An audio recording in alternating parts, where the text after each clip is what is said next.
Kemudian tadi saya sempat lihat ada kegiatan juga ya, banyak mengenai clinical breast examination atau pemeriksaan sadari.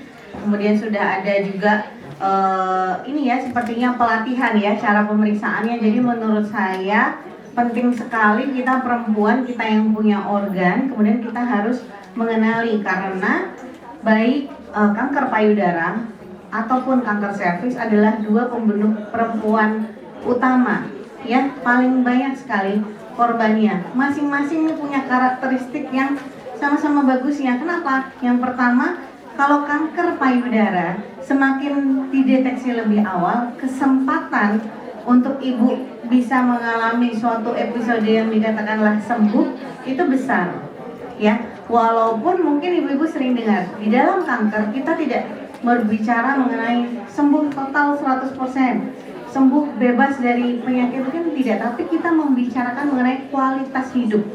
Jadi makin dini ditemukan, maka kualitas hidup kita akan menjadi lebih baik gitu. Jadi bebasnya, free of disease-nya, bebas dari penyakitnya itu lebih panjang lagi sehingga kita bisa beraktivitas. Kemudian payudara kenapa istimewa? Karena ada di depan dan kelihatan. Kenapa saya bilang istimewa di depan dan kelihatan? Yang periksa bisa banyak.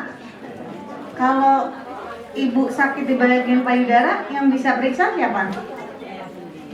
Dokter. Oke. Kemudian kita sendiri juga bisa. Ada satu orang lagi, supporter yang paling penting.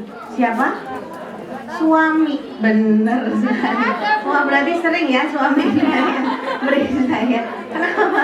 Kalau laki-laki itu memori tangannya itu lebih kenceng. Jadi kalau ada perubahan, oh kenapa nih? Kok ibu dulu perasaan nggak ada benjolan, kok sekarang ada benjolan ini? Nah, berarti langsung ketahuan. Jadi enak ya. Kalau sakit bisa periksa sendiri, bisa diperiksa dokter, sama bisa diperiksa sama suami. Jadi harusnya ketahuan. Kemudian ada kanker leher rahim atau kanker serviks. Kenapa istimewa?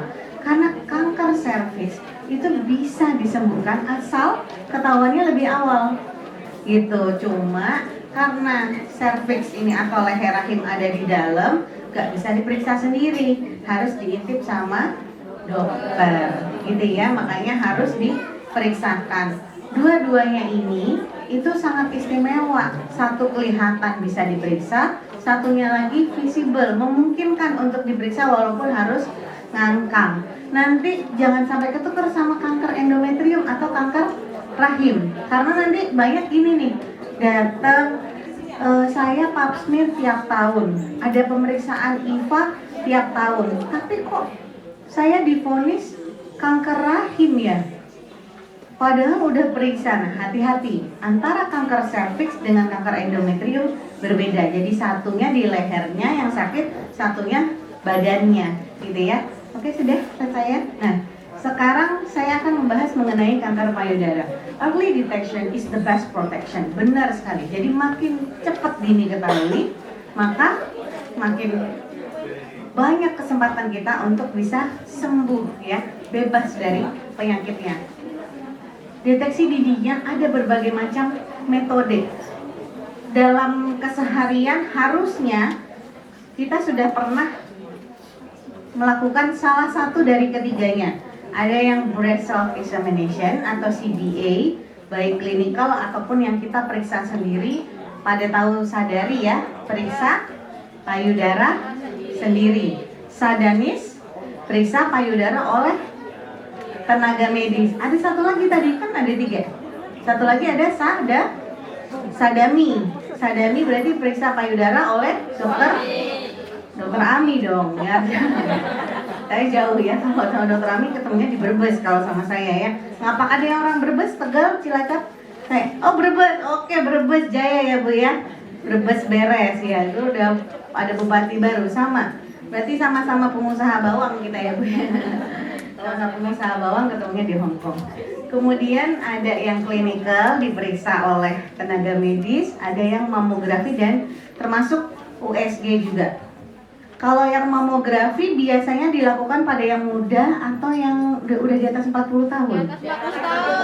Betul sekali, berarti mendapatkan ini hadiah ya dari Smart One. Oh enggak, mau diundi dulu ya. Oke, betul.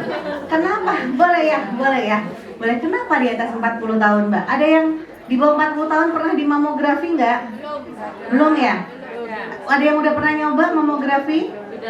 Sudah, gimana rasanya? Rasanya dipencet sakit. Dipenyet ya. Jadi kebayang ya, alatnya besi ada atas dan bawah, kemudian payudara diletakkan di tengahnya dan dipelenet. Prat gitu ya. Jadi lebih enak akhirnya diperiksa suami ya daripada diperiksa sama mesin gitu. Jadi mamografi biasanya kita sarankan di atas usia 40 tahun karena apa? Karena kelenjarnya sudah mulai lunak. Ya beda. Jadi kalau misalnya masih ini baru-baru tumbuh kan kenceng sekali ya Bu ya. Jadi kalau di mamografi 35 apalagi masih reproduktif ya, masih bisa untuk hamil itu sangat sakit sekali. Makanya di atas usia 40 tahun. Kemudian pilihannya apa kalau belum 40 tahun, masih muda? Pintar. Pilihannya adalah USG.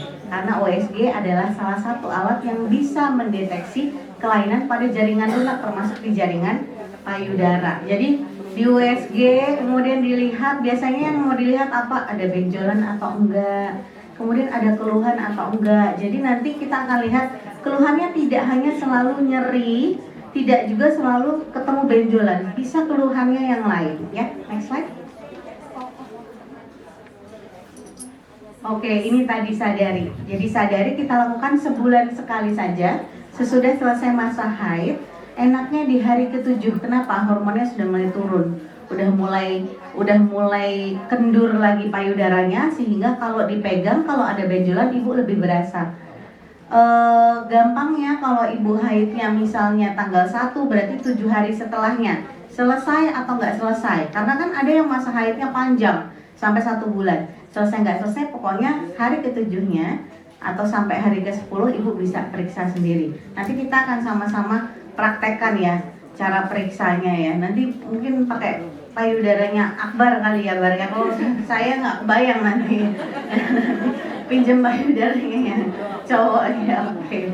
Nah ini tadi ya. Kemudian kalau klinis sama, usahakan datang ketika ibu sudah selesai menstruasi. Kenapa? Karena ketika mau menstruasi namanya lagi subur, itu kelenjarnya mengembang dan mengeras, sehingga nanti bisa bias, bisa dipegang, iya nih kayaknya ada benjolan, kok keras-keras ya ini ya.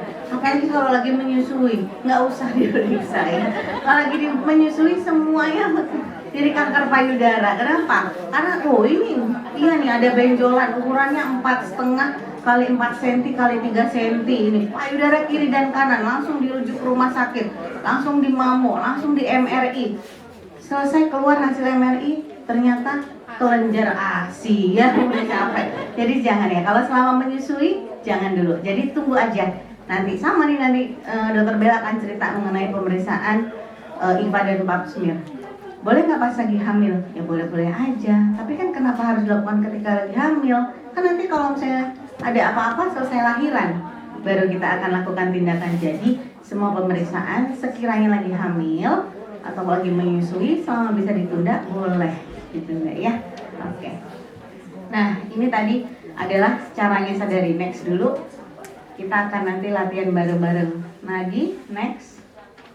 Oke. Nah sekarang kita akan berbicara sedikit mengenai, mungkin kita sering dengar ada tumor, ada kanker, kadang-kadang bercampur baur ya. Jadi kanker itu adalah sebenarnya tumor yang sifatnya ganas. Tumor itu apa? Semua benjolan yang ketemu di bagian tubuh manapun itu adalah tumor. Jadi tubuh kita itu punya sel-sel. Sel-sel ini ada yang ngatur, ada waktunya. Jadi sel darah merah umurnya 120 hari, habis itu mati ganti yang baru. Kemudian sel darah putih umurnya 3 bulan, habis itu mati ganti yang baru. Semua ada pengaturannya. Tetapi ketika konslet, jadi ada yang konslet nih, nggak ada yang bisa ngatur, sehingga dia tumbuh terus tanpa ada yang mengkontrol. Kalau dia tumbuh, kebanyakan kalau kayak misalnya penduduk di suatu negara, kalau banyak banget, semuanya bisa jadi dokter, jadi presiden, jadi pedagang nggak? Enggak, pasti ada yang jadi pencopet, ada yang jadi pencuri ya. Kalau kebanyakan kan gitu ya, nggak mungkin semuanya bisa mendapatkan pekerjaan dan pendidikan yang layak. Sel juga seperti itu, kalau terlalu banyak nggak bisa dikontrol, maka dia akan hidup semaunya sendiri. Nah, sel inilah yang asalnya dari tubuh kita, inilah yang akhirnya dia akan menjadi sesuatu yang ganas. Gimana kita bisa tahunya ganas? Nanti ada karakteristiknya ternyata. Misalnya dia punya kemampuan yang liar, jadi bisa merambat kemana-mana, atau biasa kita kenal dengan metastase. Metastase pada kanker payudara karena dia dekat dengan ketiak, biasanya sering ke ketiak. Makanya tadi saya bilang benjolannya bisa jadi tidak hanya di payudara, tapi benjolan juga di ketiak, gitu ya. Jadi harus hati-hati.